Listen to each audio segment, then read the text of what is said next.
2 இதயங்களை இணைத்த இரவு. அந்த இரவு, வானம் முழுவதும் மின்னல் மின்ன, மழை ஒரு கவிதையைப் போல அடித்துச் சென்றது.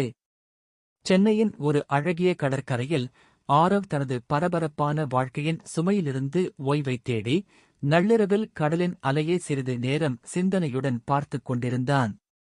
அதே இடத்தில் ஒரு தனிமையான பெண், தீபா, தனது வாழ்க்கையின் குழப்பங்களிலிருந்து தப்பிக்க கடலை நோக்கி நடந்தாள். அவள் மனதில் ஒரே கேள்வி, இது என்ன வாழ்க்கை? எதற்காக நான் இவ்வளவு போராடுகிறேன்? அவர்கள் இருவரும் ஒருவரை ஒருவர் அறியாமலே அந்த சூழலின் அமைதியில் இருந்தனர். மெல்ல, மின்னல் ஒளியில் அவர்கள் பார்வை இணைந்தது.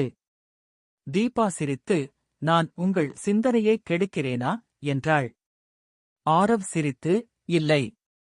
ஒரு நல்ல கவிதையை ரசிக்க ஒருவரின் பார்வை கூட உதவியாக இருக்கலாம் என்றான்.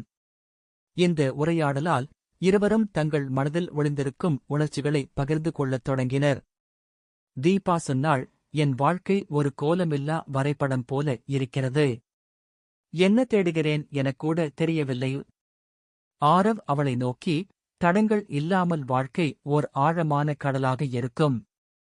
ஆனால் திசைகள் தேடுவது வாழ்க்கையின் இயல்புதான். நீங்களும் அதை உணர்ந்து விடுவீர்கள் என்றான். இருவரும் உரையாடிக் கொண்டிருந்தபோது கடல் அலையில் மூழ்கிய நிலவொளி அவர்கள் மனதைக் கவர்ந்தது. அவர்கள் உணர்ந்தது ஒன்றே, வாழ்க்கை ஒரு போராட்டம் மட்டுமல்ல, அது தத்துவத்தின் ஒரு பயணமாகவும் இருக்கிறது. அந்த இரவு, அவர்கள் மனத்தில் எங்கோ மறைந்திருந்த கேள்விகளுக்கு விடைகள் கிடைத்தன. 2 இதயங்கள் இணைந்தால் சிக்கல்கள் மட்டுமல்ல, தீர்வுகளும் கைகோர்க்கின்றன என்ற உண்மை அவர்களுக்கு புரிந்தது. அந்த இரவு ஒரு புது வாழ்வின் தொடக்கமாக அமைந்தது.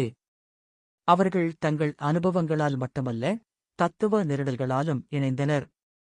வாழ்க்கை உண்மையில் ஆழமானது, ஆனால் அதை இணைக்கும் இதயங்கள்தான் அதனை கலைநயமாக மாற்றுகின்றன.